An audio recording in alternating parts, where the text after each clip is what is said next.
ঈদের ছুটি শেষে কর্মস্থলে যোগ দিতে ঢাকায় ফিরছেন কর্মজীবীরা। দক্ষিণ অঞ্চল থেকে নৌপথে ঢাকার পথে ছুটছেন কর্মমুখী মানুষ। আমরা সরাসরি যাব বরিশালে। আমাদের সহকর্মী সৈয়দ মেহেদী হাসান তিনি সেখান থেকে জানাবেন। মেহেদী, একটু জানতে চাই যে ঢাকায় ফেরা বা রাজধানী বা এইদিকে ফেরা বা বরিশাল ছাড়ছে যারা, তাদের অবস্থা জানবো সরাসরি আপনার কাছ থেকে।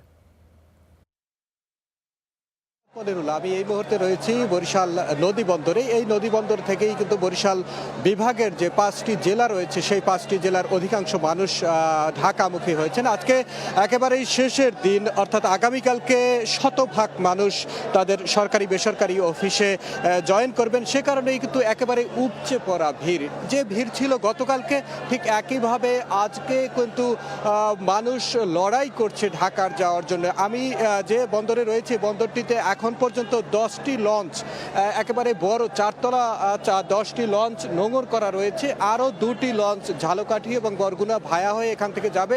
সব মিলিয়ে 12টি লঞ্চ যাবে। তবে এখন পর্যন্ত এসে যে পরিস্থিতি দেখেছি, যে এই পন্টুনে যে মানুষগুলো রয়েছেন তারা আসলে কোন লঞ্চে যাবেন সেটি এখন পর্যন্ত নিশ্চিত হওয়া যায়নি, কারণ প্রত্যেকটি লঞ্চ একেবারে যাত্রীতে টইটুম্বুর। কোনো স্থানে আমরা ফাঁকা দেখিনি।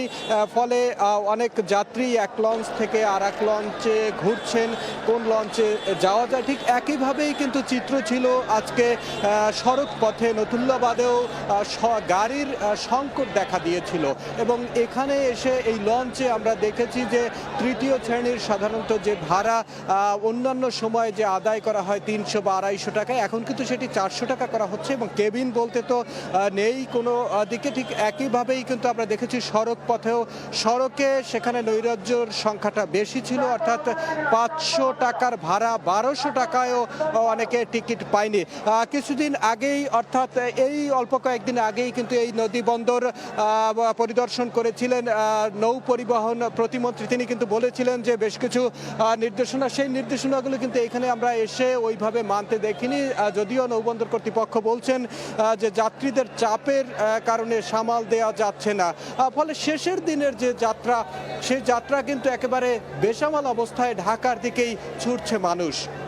বরিশাল থেকে এই ছিল আমার কাছে অনেক অনেক ধন্যবাদ আপনাকে সৈয়দ মেহেদী হাসান। বরিশাল থেকে ঢাকামুখী মানুষের কথা জানাচ্ছিলেন মেহেদী।